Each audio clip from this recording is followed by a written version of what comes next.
Hello everyone, I am Manisha Vaid, PGT History from Kendriya Vidyalaya number 1 Rewa. Today I am going to start part 3 of theme 8. In this video, I will discuss the following topics: Women in Agrarian Society, कृषि समाज में महिलाओं की क्या स्थिति थी, उनके क्या रोल थे, उनके महिलाओं के बारे में ग्रामीण समाज की क्या सोच थी। नेक्स्ट है forest and tribes, forest dwellers की लाइफ क्या थी, उनमें किस प्रकार चेंजेस आए, मुग़ल पीरियड में उनका ट्राइब्स का क्या रोल था। Babar's view about the forest dwellers, forest dwellers के बारे में मुग़ल एम्परर बाबर के क्या विचार थे। इन रोड इनटू फॉरेस्ट, फॉरेस्ट में घुसपैठ कैसे शुरू हुई। घुसपैठ से मतलब है शिकार के जरिए, व्यापार के जरिए।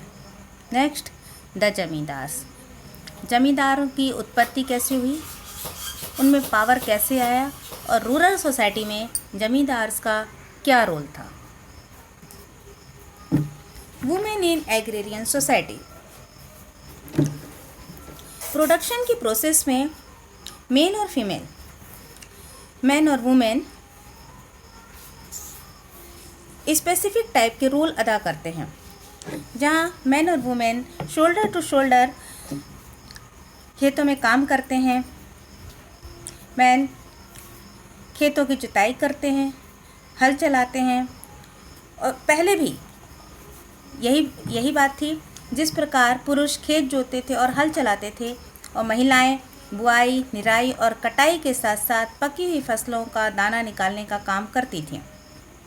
जब स्मॉल रूरल यूनिट्स का और पीजेंट्स की इंडिविजुअल कल्टीवेशन का डेवलपमेंट हुआ, तब उस समय की खासियत ये थी कि रिसोर्सेज और लेबर प्रोडक्शन की बुनियाद बन गए।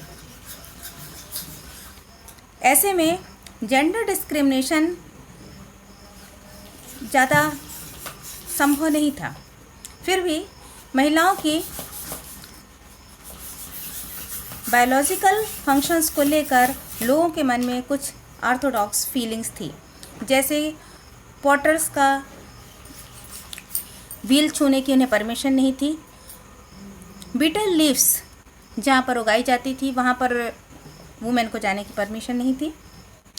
Spinning yarn, shifting and kneading clay for pottery, embroidery were among the many aspects for production depend on female labor. सूत काटने और बर्तन बनाने के लिए मिट्टी को साफ करने, गूंथने, कपड़ों पर कढ़ाई जैसे दस्तकारी के काम उत्पादन के ऐसे पहलू थे जो महिलाओं के श्रम पर निर्भर थे।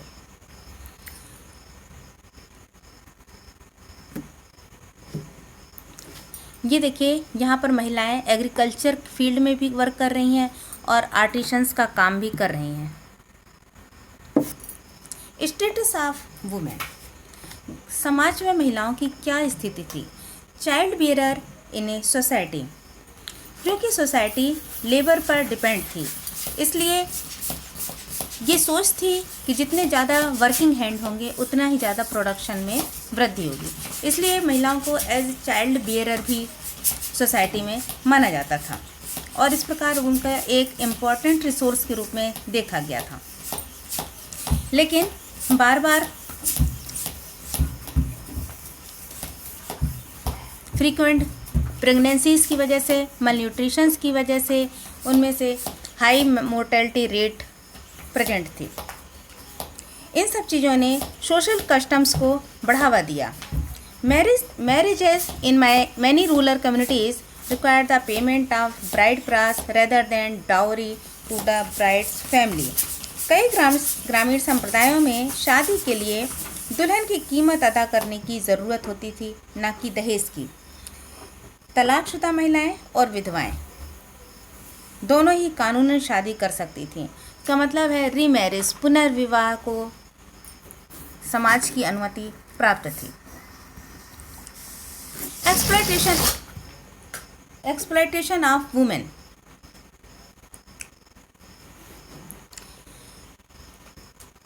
According to established social norms, the household was headed by a male.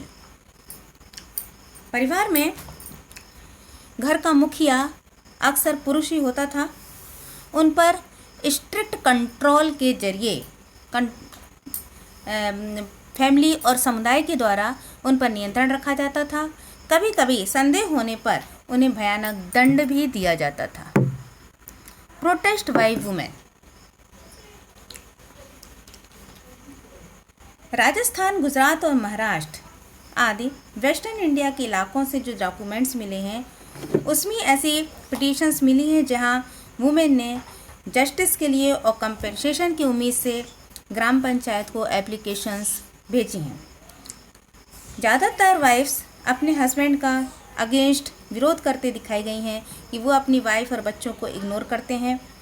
कई जगह पंचायतें इस बात को सुनिश्चित करती थीं कि उनकी भरण पोषण का इंतजाम किया जाए।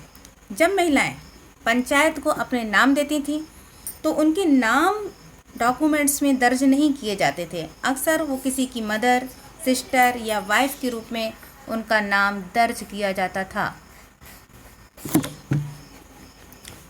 Right to inherit property. पुश्तैनी संपत्ति का अधिकार। पंजाब से ऐसे उदाहरण मिलते हैं जहां महिलाएं, विधवा महिलाएं भी पुश्तैनी संपत्ति के विक्रेता के रूप में ग्रामीण ज़मीन के बाजार में सक्रिय हिस्सेदारी रखती थीं। हिंदू और मुस्लिम वुमेन को जमींदारी सक्सेशन में मिलती थी जिसे बेचने अथवा गिरवी रखने के लिए वो स्वतंत्र थीं। बंगाल में भी वुमेन जमींदार दी जाती हैं। 18वीं सेंचुरी में सबसे बड़ी और मशहूर जमींदारियों में से थी एक राजशाही की जमींदारी जिसकी हेड एक वुमेन थी। तो अभी आपने देखा कि कृषि समाज में महिलाओं की क्या स्थिति थी। अब हम देखते हैं forest and tribes. Rural society में ज़मीन की बहुतायत थी। बसे हुए लोगों की खेती के अलावा भी बहुत कुछ था। अगर हम इन हिस्सों को छोड़ दें तो बाकी इलाके पर ज़्यादातर जंगल ही बसा हुआ था और ये समकालीन सोर्सेस ये हमें बताते हैं कि लगभग ये 40% था। जंगली। Forest dwellers were term junglis in contemporary text. Being jungli however did not mean an absence of civilisation. जंगली होने का अर्थ ये नहीं था कि उनमें सिविलाइजेशन, सभ्यता है नहीं। उन दिनों इस शब्द का इस्तेमाल ऐसे लोगों के लिए होता था जिनकी लिवलीहुड फॉरेस्ट प्रोडक्ट्स, हंटिंग और शिफ्टिंग कल्टीवेशन के जरिए होती थी। फॉर एग्जाम्पल,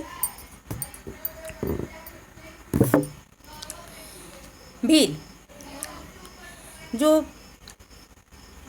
स्प्रिंग सीजन में फॉरेस्ट प्रोडक्ट इकट्ठा करते थे, समर में फिशिंग करते थे, मानसून मंथ्स में कल्टीवेशन करते थे और विंटर में हंटिंग करते थे। और ये सिस्टम उनका मोबिलिटी को दिखाता है और लगातार वो एक जगह से दूसरी जगह तक घूमते रहते थे। यही जंगल की कबीलों की खासियत थी। Babur's views about junglis. Forest dwellers के बारे में बाबर क्या कहता है? स्टेट का ये सवाल था। मुगल स्टेट यह मानता था कि एक ऐसी जगह है जहां मवास, रिफ्यूजीज और ट्रबल मेकर्स को वो शरण प्रदान करता है। आगे फिर बाबर कहता है, who says that jungles provide a good defence behind which the people of parganas become stubborn, rebellious and pay no taxes. वो बार बार कहता है कि जंगल एक ऐसा रक्षा कवच है जहाँ लोग विद्रोही हो जाते हैं और टैक्स का पेमेंट नहीं करते हैं। तो जंगलों में घुसपैठ मीन्स बाहर से आकर लोग जंगलों में एंट्री करते हैं अपने फ़ायदे के लिए। जंगल में बाहरी लोग कई तरीके से घुसते थे। जैसे मुगल स्टेट को सेना के लिए एलिफेंट की ज़रूरत होती थी। कभी कभी वो पेशकश में हाथी लेते थे। पेशकश मुगल स्टेट द्वारा ली जाने वाला एक प्रकार का गिफ्ट था जो जंगल वासियों से लेते थे।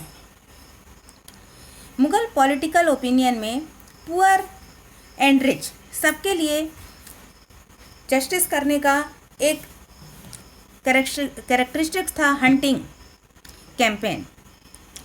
यह माना जाए कि हंटिंग के दौरान बादशाह अपने विशाल साम्राज्य के कोने कोने का दौरा करता था और इस प्रकार लोगों की समस्याएं भी सुनता था और शिकायतें भी सुनता था। कोर्ट आर्टिस्ट अपनी पेंटिंग्स में हंटिंग का सीन बार बार डालते हैं।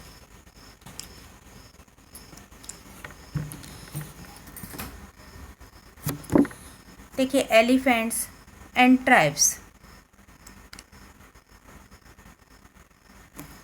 फॉरेस्ट ड्वेलर्स की लाइफ में चेंजेस कैसे आते गए। कमर्शियल एग्रीकल्चर का असर एक आउटर फैक्टर के रूप में पड़ा जंगलवासियों पर। फॉरेस्ट प्रोडक्ट जैसे हनी, वैक्स, लाख, इनकी बहुत डिमांड थी। इनमें से बहुत सारी चीज़ें एक्सपोर्ट भी होती थी। हाथी भी पकड़े और बेचे जाते थे। बार्टर सिस्टम के तहत सामान की अदला बदली होती थी। कुछ कबीले भारत और अफगानिस्तान के बीच होने वाले लैंड ट्रेड में भी लगे थे, जिसमें से एक प्रमुख है पंजाब का लोहानी कबीला। सोशल रीजन से भी फॉरेस्ट ड्वेलर्स की ज़िंदगी में बहुत चेंजेस आए।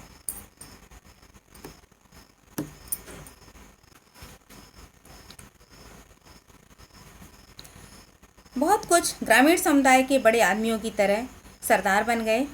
कई सरदार जमींदार बन गए और कुछ राजा बन गए। जब उन्हें सेना की ज़रूरत हुई तो उन्होंने एक बड़ी सेना की मांग की। असम में अहोम राजाओं के अपने पायक होते थे। ये वो लोग थे जो ज़मीन के बदले सैनिक सेवा देनी पड़ती थी। अहोम किंग्स ने जंगली हाथी पकड़ने की अपनी मोनोपोली का ऐलान भी कर रखा था। हालांकि इस ट्राइबल सिस्टम से राजतांत्रिक प्रणाली की तरफ ट्रांजिशन पहले ही शुरू हो चुका था। 16वीं सेंचुरी में यह प्रोसेस पूरी तरह से डेवलप हो गई, जिसको हमको आयन से उल्लेख मिलता है। जंगल के कुछ इलाकों में नए कल्चरल इन्फ्लुएंस भी दिखाई देते हैं। इनमें सूफी संत पीर ने की एक बड़ी भूमिका अदा की। देखिए ट्राइब्स जो जंगलों में रह रहे हैं, उनका लाइफ यहीं के प्रोडक्ट पर डिपेंड होती है। Forest products for trade, Honey,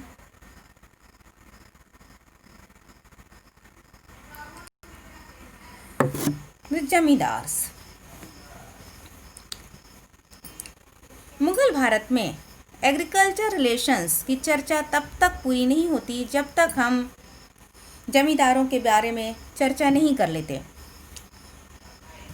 इनकी इनकम एग्रीकल्चर से तो आती थी, लेकिन ये डायरेक्ट उसमें पार्टिसिपेट नहीं करते थे। जमींदार जो अपने लैंड के ऑनर होते थे और रूरल सोसाइटी में इनका स्टेटस हाई होता था। इसके पीछे कई फैक्टर्स थे। कास्ट, ज़्यादातर जमींदार अपर कास्ट से ही होते थे। दूसरा फैक्टर ये था कि राज को खास प्रकार की सर्विसेज प्रोवाइड करते थे, जिसे खिदमत कहते हैं।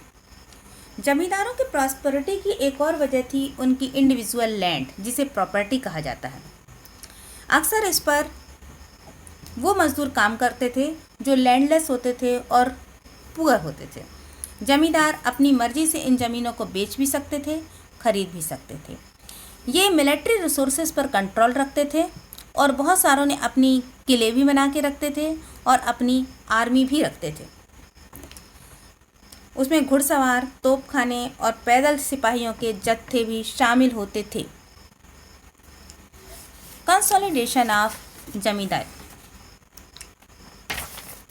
मोर important were the slow process of zamindari consolidation which are also documented in sources.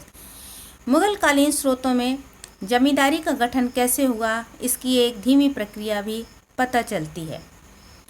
These involved colonization of new lands by transfer of rights by order of the state by purchase। नई जमीनों को बसाकर अधिकारों के हस्तांतरण के जरिए, राज्य के आदेश से या खरीद कर। यही वे प्रक्रियाएं थीं जिनके जरिए अपेक्षाकृत निचली जातियों के लोग भी जमींदारों के दर्जे में दाखिल हो सकते थे। फंक्शंस ऑफ जमींदार।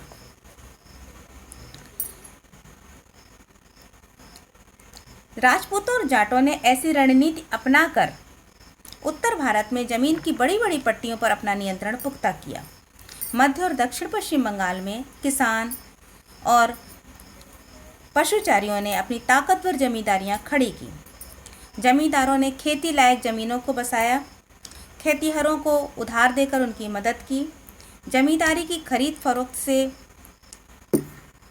प्रोसेस ऑफ मोनेटाइजेशन में भी मदद मिली। उन्होंने अपनी ज़मीन की फसल भी बेची। कई बार अक्सर बाजार और हाट भी स्थापित करते थे जहां किसान भी अपनी फसलें बेचने आते थे। जमींदार को शोषण करने वाला तबका भी कहा गया है। किसानों से उनके रिश्तों में पारस्परिकता, पैतृकवाद और संरक्षण का पुट था। इसमें दो पहलू हैं। एक तो भक्ति संतों ने बड़ी बेबाकी से जातिगत और दूसरी किस्मों के अत्याचारों की निंदा की है।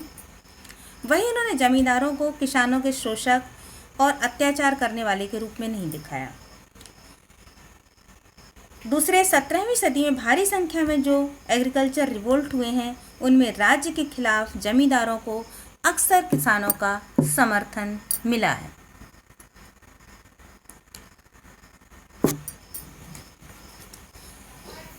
इस टॉपिक से रिलेटेड क्वेश्चंस आप नोट कर सकते हैं।